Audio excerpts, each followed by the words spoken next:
Hello everyone, I just wanted to come on here and give y'all a peek at the iPlay, iDesign Kids Engine toy set. So we recently got this for my nephew and this is now one of his favorite toys. I want to go ahead and show y'all a couple things, a couple features that are on this. We have the hazard lights. We have a wheel with a horn.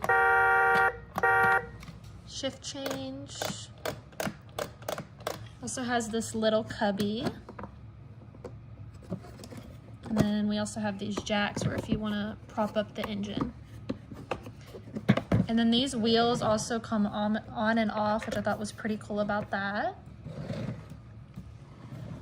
And then when you turn it around, we have the engine. So it has these screws that can come on and off, has a little thing to check your oil. And then this can also be closed by pushing both of these in. Just like so. And then they're able to roll it around.